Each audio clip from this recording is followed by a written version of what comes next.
Welcome to the No Problem Parenting Podcast. Turn behavior problems into no problem with Jackie Finneman.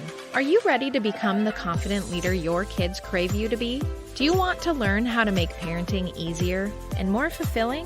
Whether you are at your wit's end or you want to have more fun as a parent, you're definitely in the right place. Now here's your host, Jackie Finneman. Hey, welcome back, parents, to the No Problem Parenting Podcast, where we choose to deal with and overcome the behavior and emotional challenges within our home.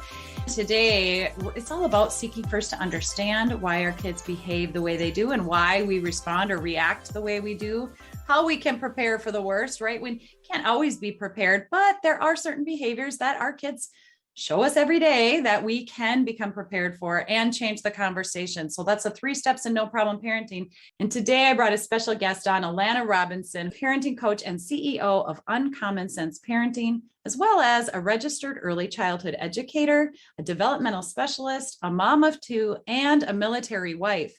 Allana supports parents of toddlers, preschoolers, and kindergartners in understanding why their children are misbehaving and how to fix it without yelling, shaming, or timeouts. I love that. Her mission is to empower parents as the expert of their own child and create an inclusive world full of calm, competent, and confident kids. Thank you so much for having me. I'm so looking forward to this. Let's talk a little bit about your story, how you went from being a registered early childhood educator within the school setting, right, to becoming a parenting coach. Yeah, so I was an early interventionist for 10 years-ish, and right at the tail end of that, I unfortunately sustained an injury, and during the process of getting that dealt with, found out I was pregnant. And surprise! Surprise! He's 8 now, he's good. But yeah, so once that kind of got resolved, the agency I was working for was very hesitant to put me back on the front line working directly with kiddos again, because I specialized in kids who had very high needs, tended to have violent tendencies, very intense behaviors. And they were like, this is not a safe situation for a pregnant woman. So they put me into a parent coaching role. And at the time I thought the world was ending because I saw my career that I loved working frontline with kids going down the drain. And I ended up loving it. The more I worked with parents and the more I saw them understanding why their children were behaving the way they were behaving, the better results the children were getting. And it just lit my soul on fire. And by time I was done my maternity leave with my son, I had a client list of enough that I didn't have to go back to work. And very shortly after that, my husband got posted across the country for a military family. And so it all just kind of conspired together. And now I've been doing this for about 8 years. Same as me. We started our companies about the same time. And I just find it so interesting that parent coaching was not on your radar at all. Like that wasn't something you were really interested in. And that sort of fell in your lap. For me, I wanted to help the parents for so long, and I couldn't because the agency I worked for, we had to focus on the kids, and kids were our clients, and I just thought, oh, if I could just teach these parents to know what I know and share the experiences that I've had in my career with them, that they could help their kids in the day in, day out behaviors. And so, but I love that you fell in love with it. Yes, it was a hard, fast fall, as my husband says. He went from thinking that I was having an existential crisis to being madly in love within about 2 weeks' time. Oh, that's awesome. I love that. So today what we want to talk about is, how to help these kiddos with self-regulation. You're going to talk about executive function. You're going to talk about why the behaviors are happening. Oftentimes we think our kids are just being naughty, or they're just defying us on purpose, or, we're doing something wrong as a parent. And you got to get to the root of why they're behaving the way they are, how to create a trusting, safe, and understanding kind of relationship with your child. Yeah. I find parents get very, very frustrated because they just don't understand what's going on under the hood. They don't understand how their child's brain development is playing into these behaviors, and therefore what's typical and what isn't, and how to effectively intervene with those behaviors that are driving us wild. So that's my favorite thing, is to demystify all of that brain development so that they can really truly understand what is happening. You talk quite a bit about the difference between telling a child what not to do and telling them what to do. So why don't we start there? Absolutely. So, I mean, all parents do this, right? Stop doing that. Stop throwing that. Stop. Don't. Parents they're like, well, if I don't tell them what not to do, how do I discipline them? Because obviously they don't know what to do. Otherwise they would do that, right? Right. The problem is that when you tell them what not to do, very rarely do parents actually tell them what to do. And they expect that by telling them what not to do, that children have the presence of mind and the experience in life to know what that opposite behavior is. And generally they don't. And usually it's not a direct opposite. And I actually love to demonstrate this to parents by giving them all the ingredients to bake a cake. And then I tell them all of the things not to do to create the cake. Oh, that is a really good. Don't put the eggs in with the flour. Don't do this. Don't do that.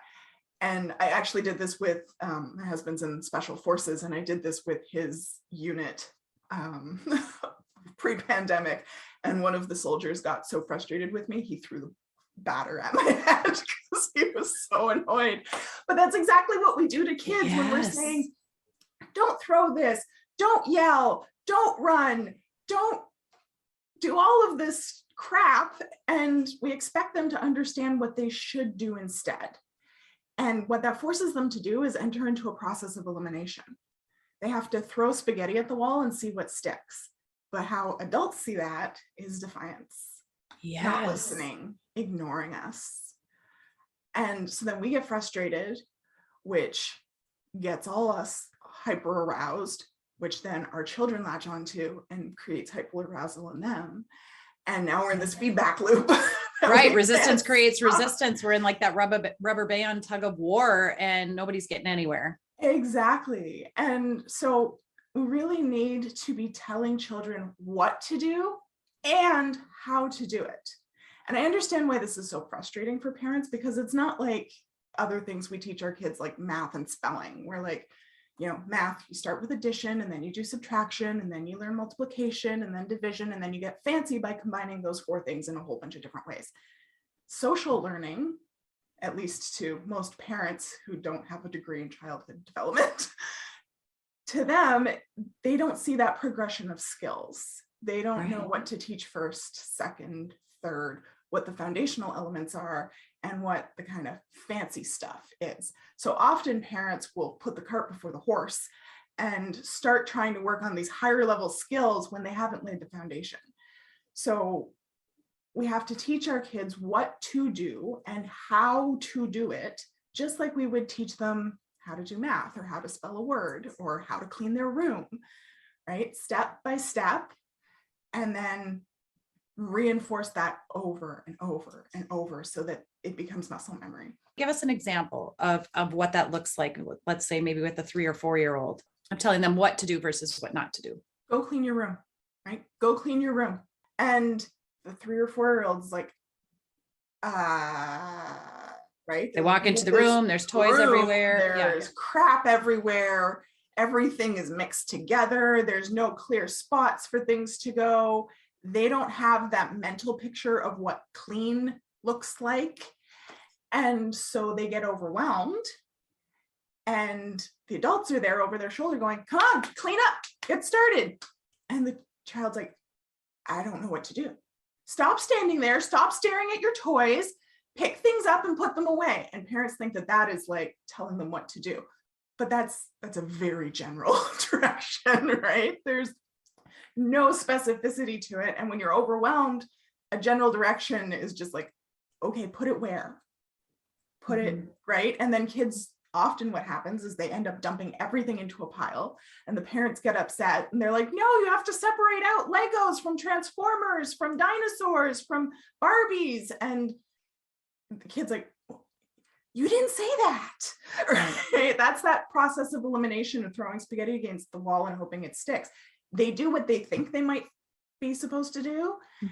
And then they get criticized for it. And they're like, well, you never said anything about separating out the toys. You never said that the dinosaurs go in the blue bin and the blocks go in the black one. This is all information you're giving me after I've already screwed up. Start by teaching them what we call backwards chaining, right? Where you help them with everything but the last step. Teach them, model for them, okay, all the dinosaurs go in here. Your job is to go and pick up all the dinosaurs. Mommy's going to pick up all of the blocks and help them. And then for the last step, getting the child to take those bins and put them on the shelf. And then once the child is successful at that, then you're going to back off another step. So you're going to maybe help them with 1 or 2 categories of things, let them do the rest of the categories, and then direct them to put the bins on it so that the child feels successful.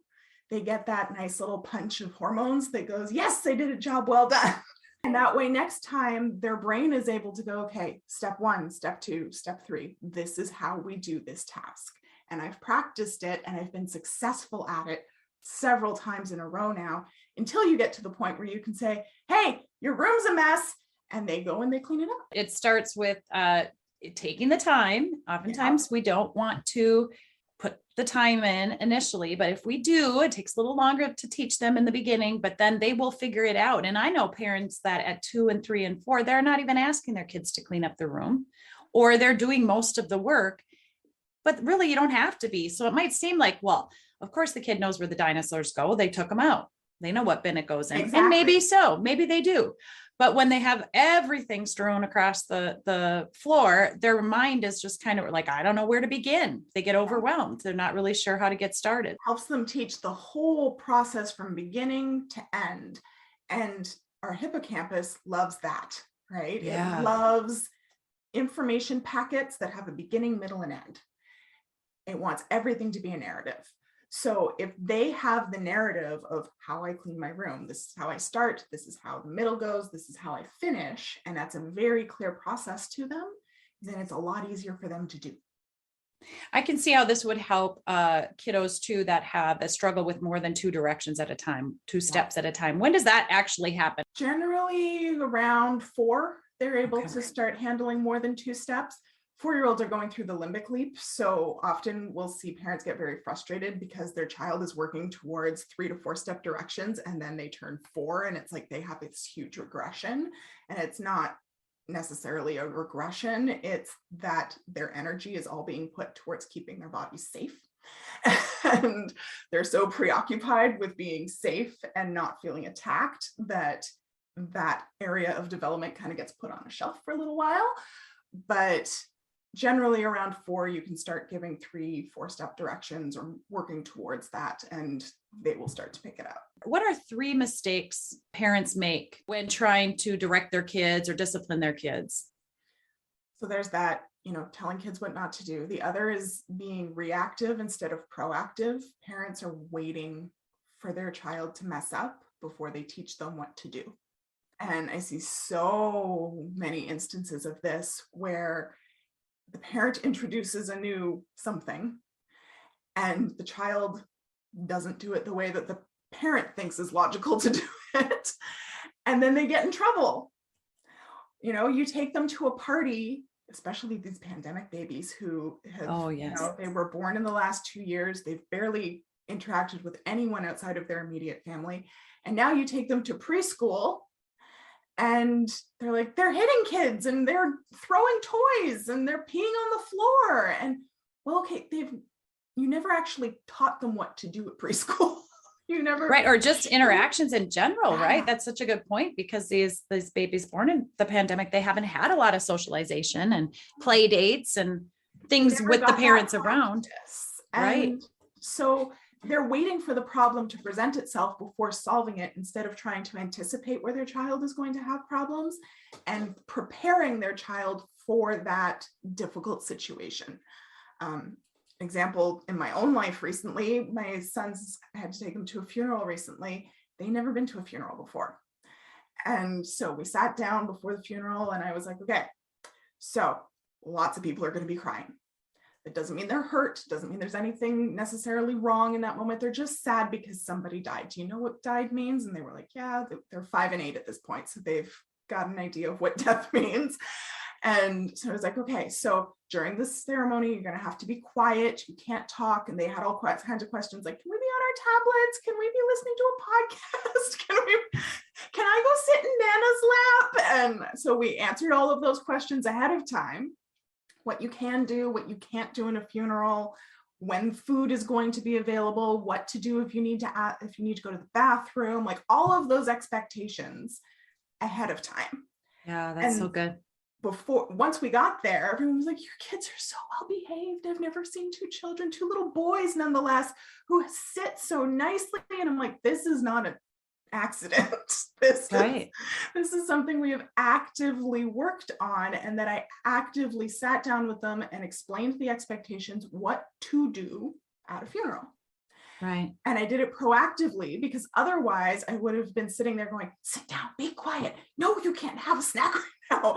No, you can't go sit in Nana's lap right now. She's on the other side of the church. No, like, yeah, right. And everyone would have been like, oh, wow, she's a really stressed out mom who's having to constantly redirect her children. Her kids don't know what to do. Well, if I hadn't told them what to do, how would they know what to do in that situation? They've never been to a funeral before. That can work with going to a restaurant, taking them to the grocery store, going to even play dates or any, on an airplane, going to visit elder relatives. My grandfather's 104. And so I'm constantly having to say to my boys, like, okay, we're going to the nursing home. Here are the things you can and cannot do in a nursing home. Here are things you can and cannot say in a nursing home. And, here's where you can run. Here's where the bathroom is. All of those things that as adults, we walk into a situation and we start scoping those things out. Mm-hmm. But for children, they don't have that ability to look and read that room the same way. So preparing them for it proactively is really, really helpful. And again, that can prevent a lot of misbehavior.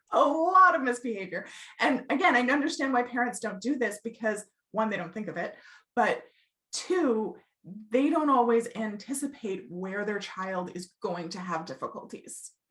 And this is where in my practice, we talk a lot about sussing out your child's weak executive functioning skills and addressing those and practicing them proactively, because those will help us predict where your child is going to have difficulty. If your child has weak impulse control skills, then it is unfair to them to take them into a situation where they have to exert a lot of impulse control and then shame them for the fact that they failed epically.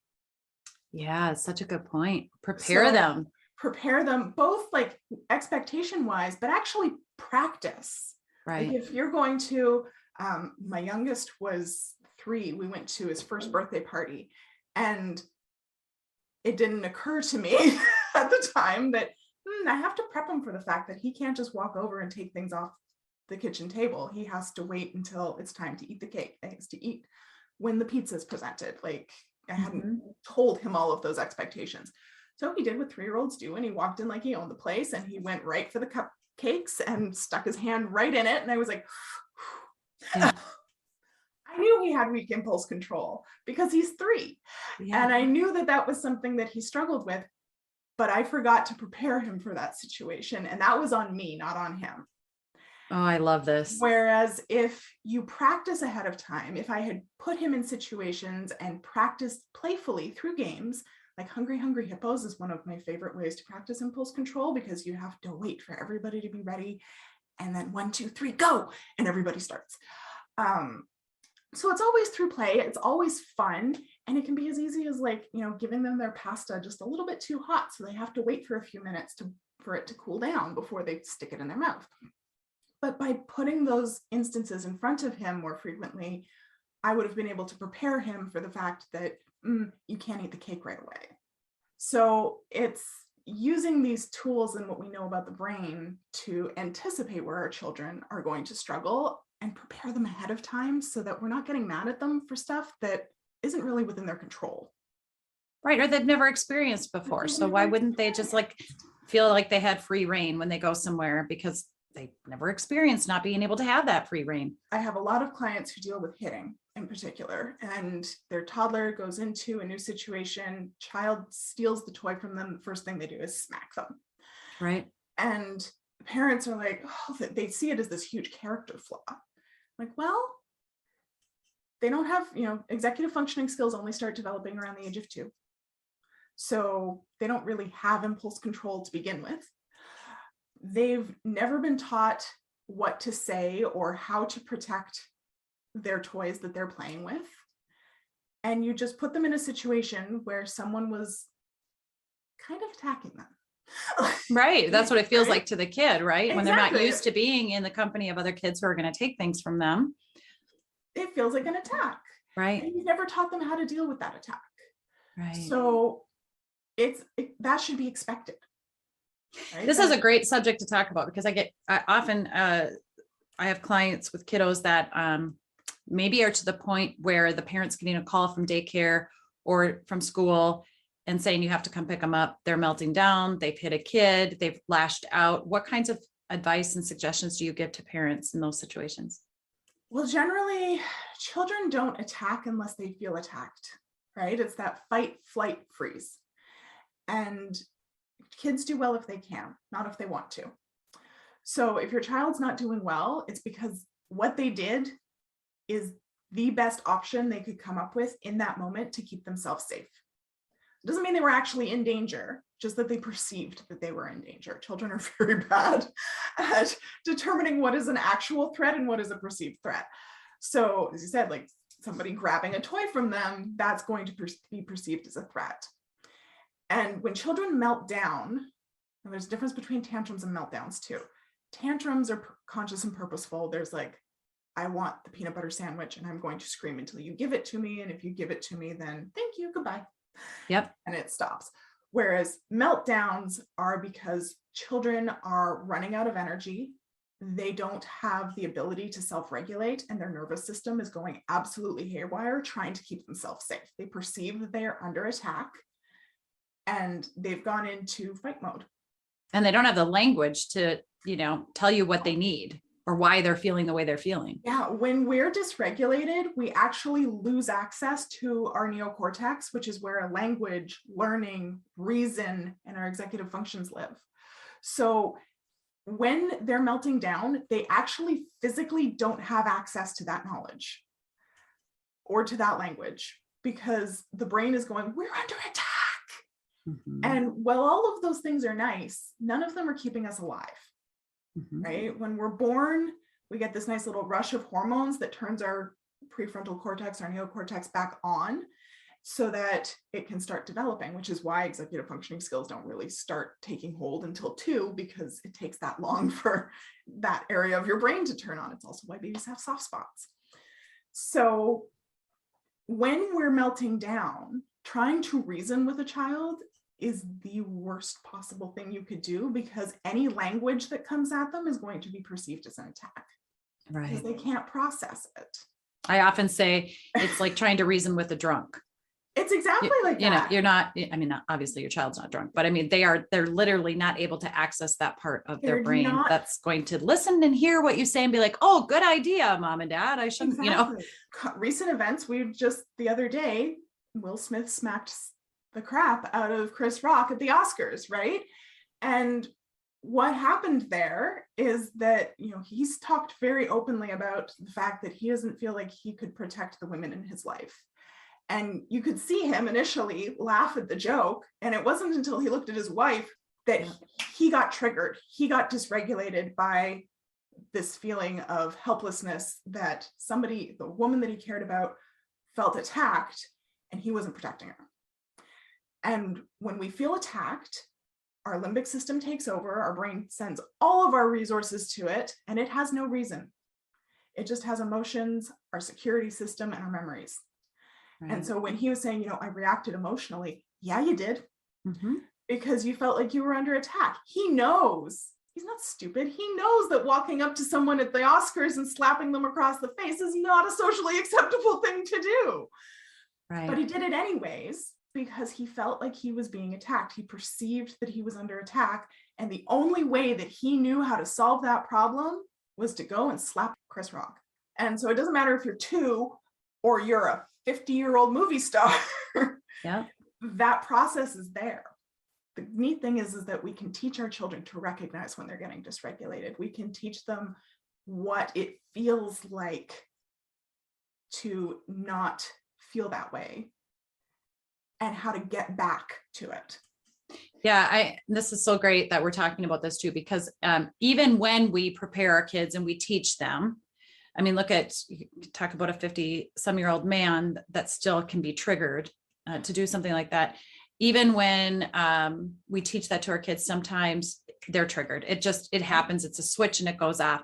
And so doesn't mean we don't discipline them. It doesn't mean we don't have them make it right. I do a thing called the make it right technique, so they can make it. It's not just about saying sorry to the kid. You can do something kind to make it up to the person, or make it right. But even when that happens, instead of reacting with a sort of a discipline and in a reactionary discipline from our kid does that, we get the call from school and we've got to come pick them up. Our inclination all the way driving there is, we're frustrated, we're upset, and we've got to make our kid make this right or do whatever. It's like when you get there, the last thing you want to do is try to discipline your kid in that moment, right? Exactly. We got to get them calm first. We got to get ourselves calm first. Yeah, we got to get ourselves they're like, okay, calm how are first. we dealing with this one? And we got to, so that we're not reactionary. Exactly. And then we got to calm our kid down. And then we can talk about what we could do differently next time. And that really is what discipline is all about, right? The root word of discipline is discipulus in Latin, which means apprentice, learner. Love And that. The apprentice, the root word of apprentice is apprendre, which is to learn in French. So to discipline someone is to teach them what to do, to be a teacher. Right. And if we keep that in mind, instead of punishing our kids and shaming them for not knowing what to do, we are going to teach them what to do the next time it happens, so it doesn't happen again.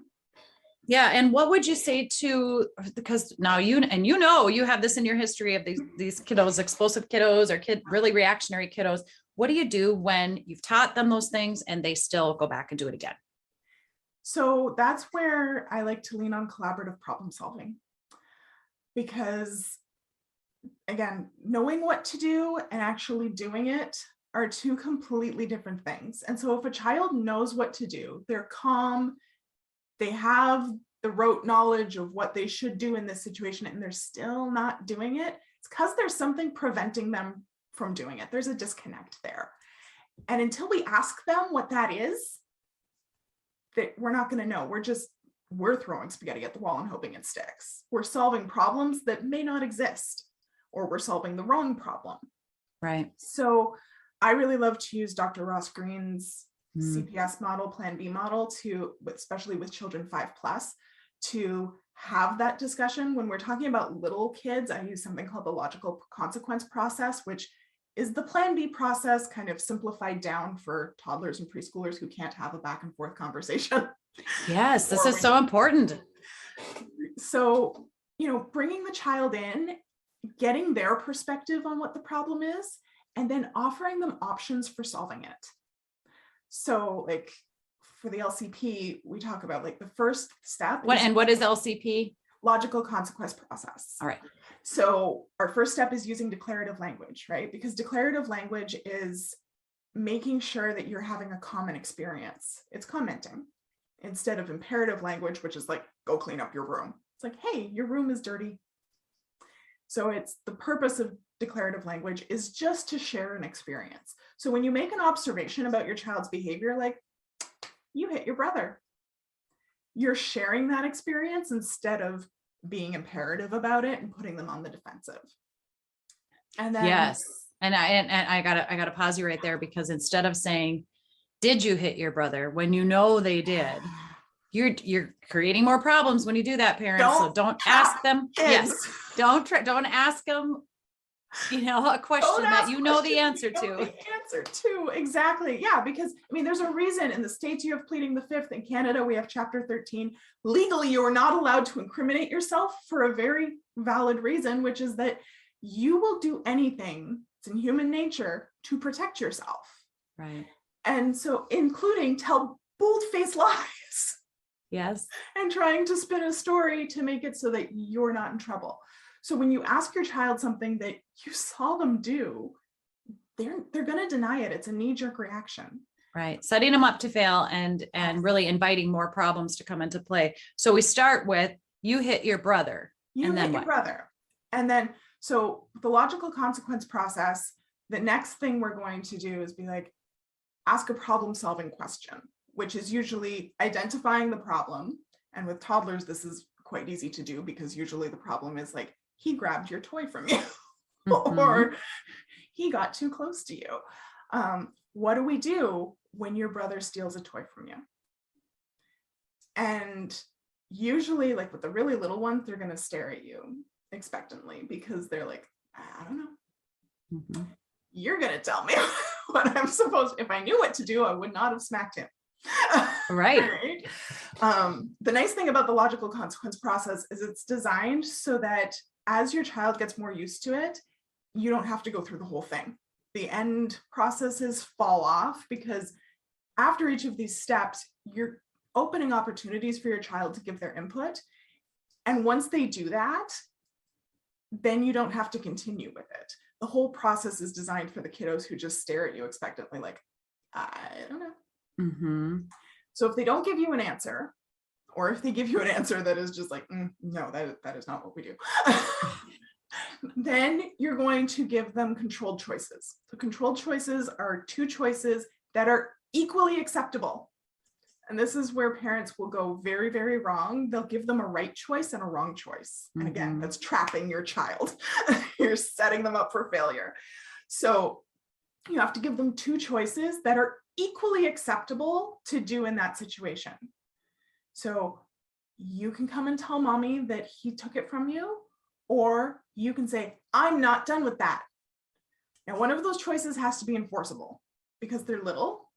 And if they don't make a choice, you're going to have to walk them through it, role play it with them. Right. So if one of those choices isn't enforceable and it needs to be something the child independently does with no intervention, you're going to trap yourself and then you're screwed. Right. That's a good point. The consequence or the choice, I should say, needs to be acceptable by you. You have to be okay with that. And it has to be something you can model or you can teach them actively to do. Right. So making sure that both the choices are acceptable and at least one of them is something you can follow through on with them. Right. And then, so like in that instance, you can say, I'm not done with that, is something that's enforceable. You can then say like, okay, let's go tell them you weren't done with it. Take the child by the hand, walk them over to their brother, say, I'm not done with that. And then if they don't, then you can model it. He wasn't done with that. Give it back, please. And then the child gives it back. And then you're like, great, we're done. Yeah, right. You've modeled it. You've taught them what to do next time. And that doesn't mean the next time they're just going to do it, because children need to experience these things over and over and over. You are literally creating pathways in their brain by giving them that experience. And it doesn't matter. It's like I often say, it's like trying to rewire your house without turning off the electricity. Right? Yikes, don't do that. Exactly, right? It's going to go haywire. Right. So it doesn't, and until the wires are connected, no information can go down it. So if a synapse is growing, but it hasn't connected yet, then unless you reinforce it and they have that experience again, it's not going to get stronger, which means your child's not going to be able to use it. So we need to reinforce these experiences over and over and over. But very quickly, especially with little ones, they pick up what you're putting down. Yeah, they do. They learn by the action of it and the experience of it much quicker than they do your words. And I want to say too, that as you're teaching this, again, it takes time, takes patience to walk them through these things. But I think parents, you can see how if you're reactionary to the situation, that's just going to prolong the behavior, and the kids are going to pick up on that. So, exactly. Being in that calm, pausing first, I always teach pause before you respond. Yep. And it's hard, and I'm not a pro at it either. Oh. As raising a teenager, different things happen, and I'm not. Our mama bear comes out a lot of times, and we just want something to go well, or we just want something to go right. But modeling that and being able to pause and collect ourselves, so we're not flying off the handle at the other kid. Even better than to take that toy from your brother. He's younger than you. He's we can end up again. That's just welcoming more problems into the situation, and so keeping our cool is very important. And eventually you get to the point where you can say like, there's Lego on the floor, and they run over, they pick up the Lego and they put it back where it was supposed to go, because you've taught them multiple times that when I point out there's Lego on the floor, that means that you need to put it away. Yeah. It's Right? amazing how this works. It's incredible. It is. And people, it's, if you don't think it's going to work, you haven't tried it enough. You haven't gone back and tried it and set things, like, 'cause some parents will say, well, that doesn't work for my kid. That doesn't work for my kid, because they tried it 2 or 3 times and they weren't getting the result yet that they wanted. That's okay. Keep practicing. Some kids, it takes a little bit longer. And it's amazing. Like I was with my godchildren just the other weekend, and they left all the doors in the house open. Like they came in and they just left the front door hanging open. And I was like, hey, Kiki, front door's open. And he hopped up and he went and he shut it. And his mom was like, why does he listen to you? And I'm like, because I don't tell him to close the door. I point out that it's open. Yeah. It's amazing. And therefore he has to think critically about, okay, the door's open. The door's not supposed to be open. I'm going to go take care of that. And that's a much more active, critical thinking process than the door is open, door shut. Right? It's just autopilot at that point. Right. Keep them engaged and their brain thinking through their actions, because the more they think about what they're doing, the less they're going to operate on autopilot in any situation. And the sooner we can do this with our kids, the more time saving it's going to be in the future. So you're going to put in the work and the effort when they're little, because they will learn through the experience. And then you're going to have way less problems as they enter kindergarten, and elementary years, much less high school. So the 3 main mistakes. So we've got telling kids what to do instead of what not to do, being proactive instead of reactive. And the third, that collaboration, working with them to solve the problem. And like we just talked about, the logical consequence process, where we're giving them opportunities to give their input. Now, at first, they're not going to give their input because it feels like a trap. And if they're used to being trapped, any questions you ask them, they're going to be like, this is you trying to get me in trouble. So they're not going to give their input at first because it feels dangerous. But the more we use either the logical consequence process for children under 5 or Plan B for children over 5, the more they're going to see, oh, if I give my input, this is a safe thing to do. Mm-hmm. And when you give my input, and then it doesn't mean you have to take their input at face value. Right. Like I've had more than one child be like, you grabbed that from your brother. And they're like, mm-hmm. How do you ask your brother if you want to play with something he has? I grab it from him. Mm-hmm. like, did you see? I just did that. So what do you mean? Why are you asking me? Captain Obvious. Right. You don't have to take that at wholesale. That's when you can interject with, you can ask him for a turn, or you can go find something else to play with. Right. And so you don't have to just take their input. And same thing with Plan B. They're going to give you options that you're going to write down in the brainstorming step, where you're like, yeah, we're not doing that. Yeah. And I don't know, I'm sure you're familiar with this too. Parents will say, well, I did that. And I told them they have to play with something else. And then they threw a fit and they threw a tantrum and they started screaming at the top of their lungs. And I say, like, yep. And they don't have to be happy about it. Right. And so we don't need to be upset just because they're upset. So I often just say, yeah, you can even say to them, I know, I see you're upset by that. Have a nice little fit, get it out of your system. Be upset by that. That's totally fine. But I don't have to be mad and say, stop screaming or stop whining or stop yelling. Or feel that it's generally because you're dysregulated.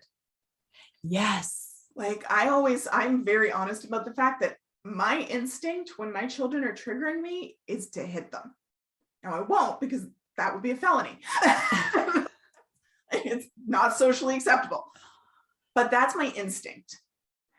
And I don't fight that instinct, because I go and I have a punching bag downstairs and I kick out of that. It's so interesting that you say that. Part of this is our experiences in childhood too, right? How we were raised, or what we saw, or what we experienced, or just our natural tendencies to protect ourselves when we feel in danger. I don't know about your experience, but as a child, I was just yelled at constantly for hitting. don't hit, don't hit, don't hit. Nobody ever told me what I could hit. Nobody gave me any opportunities to hit something acceptable.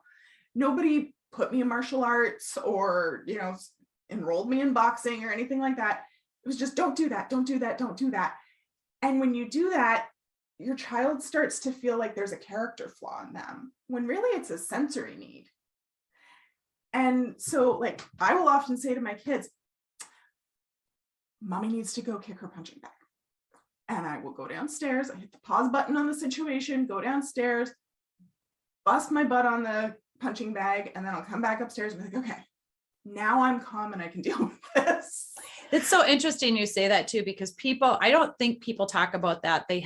There's plenty of parents out there that their first reaction is to hit, but of course they don't, or they won't, or they do, and then they hide it and they try to apologize and, do whatever I'm sorry, I shouldn't have done that. And there's a lot of stuff hidden because of that. And I love that you're bringing it up and owning it in yourself, that is one of your reflexes almost, right? And when you stuff it down, just like when you stuff your emotions down, eventually it's going to come out.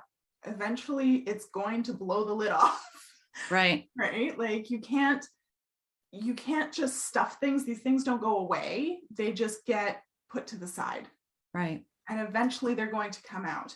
And it's beautiful modeling for your child too. Like my boys, neither of them are hitters. One of them's a runner. He wants to bolt. But he now, and he's 5, he can say, Mommy, I can't deal with this right now. I need to go for a run first. And I'm not a runner. If I'm running, somebody's chasing me, you should run too. But I'll get on my bike or something and go with him. We'll put pause on the situation. We'll go get his sensory input for him. And then we come back and we deal with the problem. Right. Because otherwise, if I keep pushing him and pushing him and pushing him, he is going to run away in an unsafe way. Right. He's not going to go for a run around the block. He's going to bolt into traffic. Yep. When he's triggered, he needs to flight, right? Exactly. He needs to flee. He needs and to just denying that doesn't help anybody. So we need to teach them how to do it in a safe way and an acceptable way, so that when they're at school, they're not running away from their teacher and running off the playground.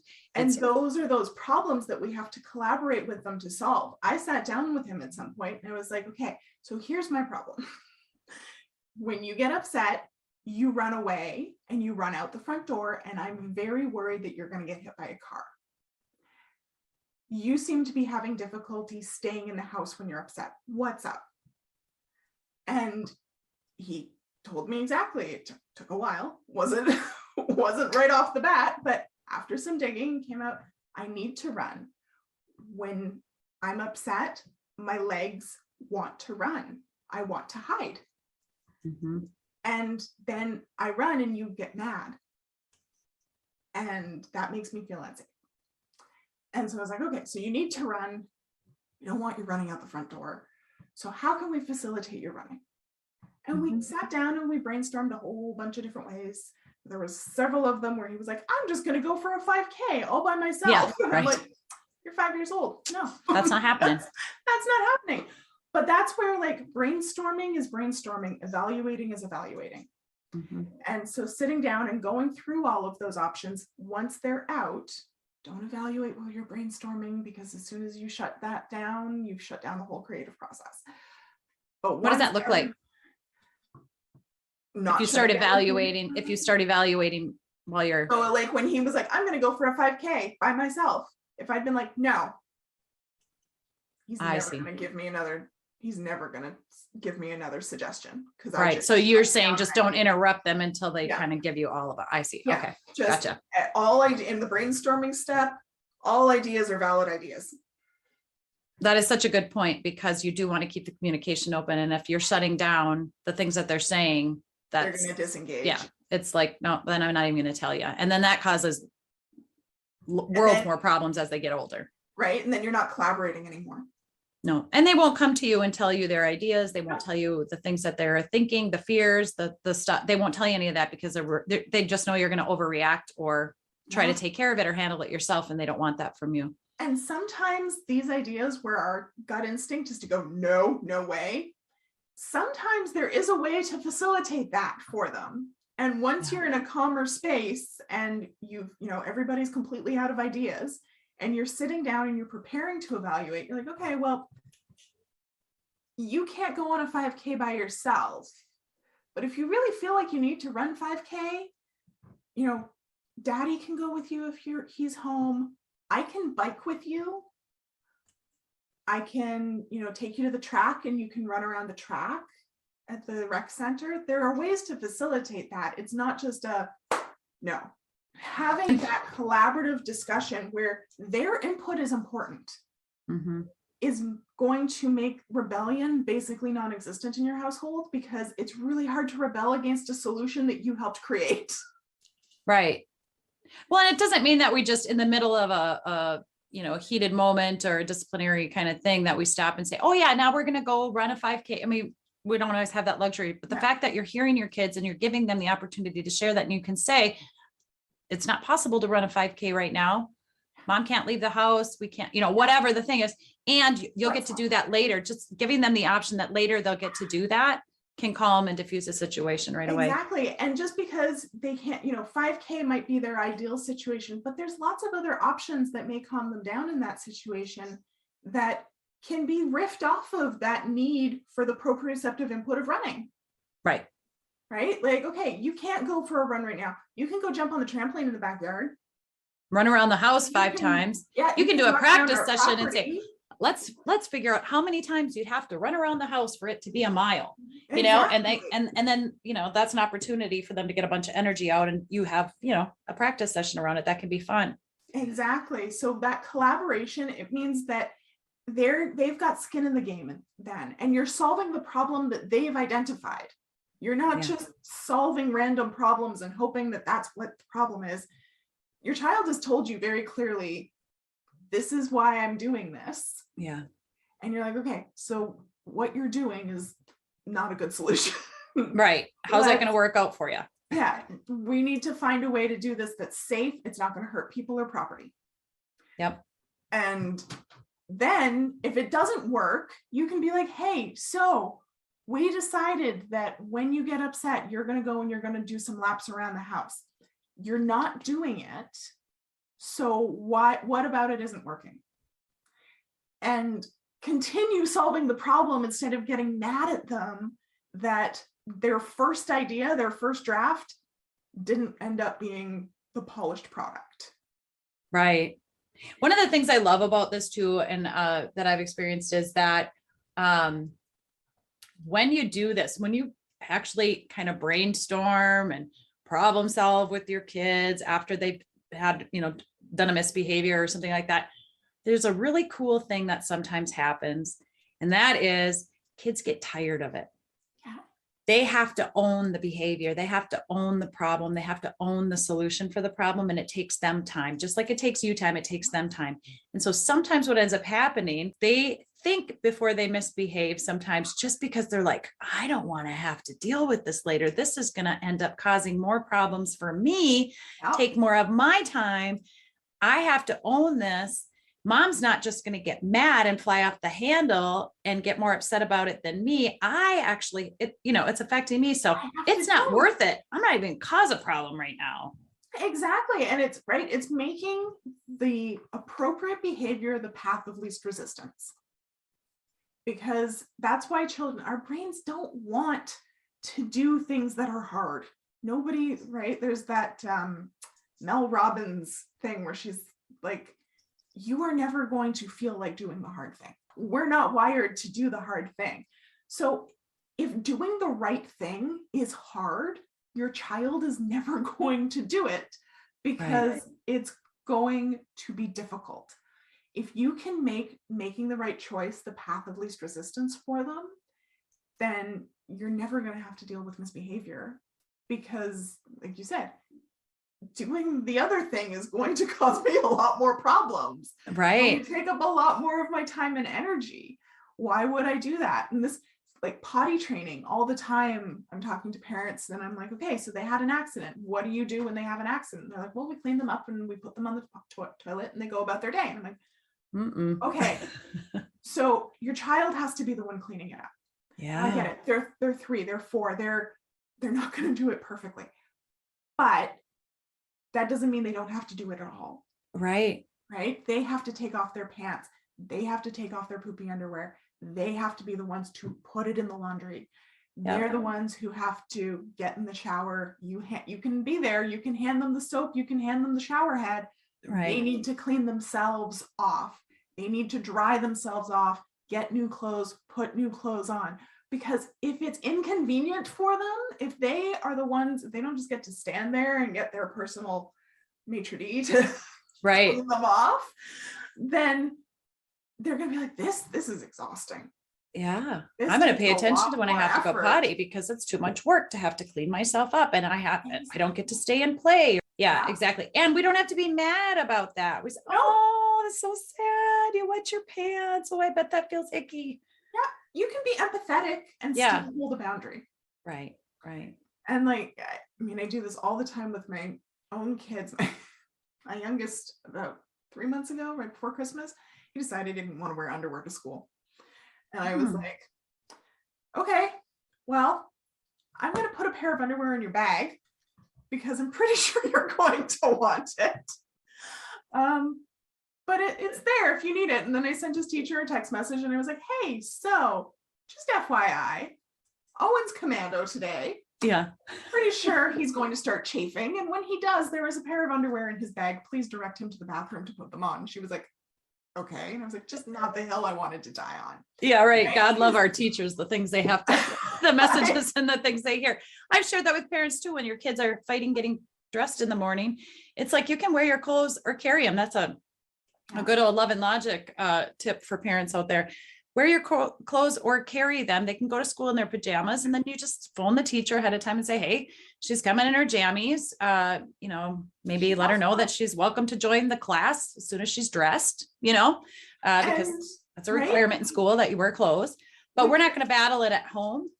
We protect our kids from these natural consequences all the time. Right. And we battle them. We don't even protect them from them. We get in arguments with our kids over natural things that they can experience themselves, and we don't have to join in. Never ever said, I don't want to wear underwear again.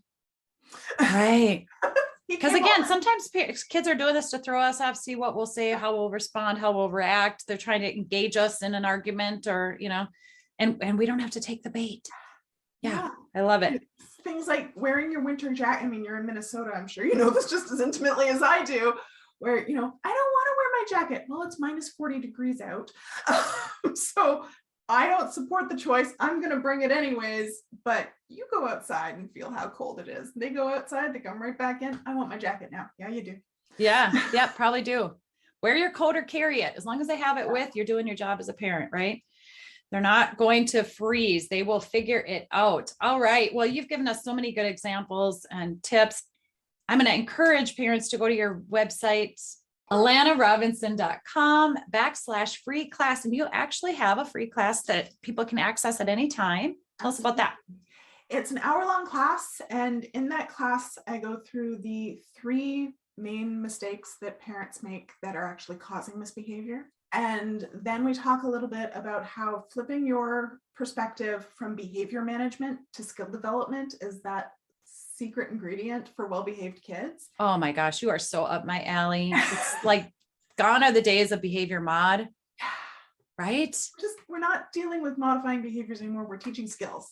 Oh, and I think we're getting back to grassroots, like way, way, way, way before baby boomer age, right? When we tried to make everything better for our kids, they wouldn't have to have as hard of a life as our parents did or whatever. Those days, man, we're learning the repercussions of that. Not so great. We want kids to be able to make mistakes and to learn from those. And so we're going back to the early days where kids had to figure things out because parents didn't have all the time in the world to teach them, or parents had the patience to allow we weren't so busy. So parents could allow their kids to make mistakes and watch them and actually sometimes chuckle or giggle over how they put their shoes on the wrong feet and walked around like that for a while and went, this is uncomfortable. So I love that you're doing this. Parents can also follow you on Instagram under Parenting Posse. Yeah, Parenting Posse is my Instagram handle, and it's my Facebook group, the Parenting Posse with Allana Robinson, where we have over 10,000 parents all working together to problem solve and troubleshoot. I love that. So parents just kind of give their situation, their example, their their aha moments, right? Or their success stories, or rely on each other when they epically failed a technique or something. Absolutely. And we've got some amazing moderators in there. A lot of my former clients are in there, and everybody's working together to solve problems. I love it. All right. Parents of kiddos ages 2 to 6, especially, but it can work with older kids as well. Go check out all the things that Allana has to offer, both in Facebook, Instagram, and on your website, and get registered for that free class and her membership community. Thanks for being here today. I'm so excited to connect with you, and I'm sure we'll be doing some more things in the future. I just envision that already. Absolutely. Thank you so much for having me. Thank you for tuning in to the No Problem Parenting Podcast. Join Jackie next time for more tips, tools, and resources that will help you become the confident leader your kids crave you to be. Who do you know that we could support on their parenting journey? Like this podcast, subscribe, share, or leave a review of the show. Your support of the No Problem Parenting Podcast pays it forward and helps us help more families.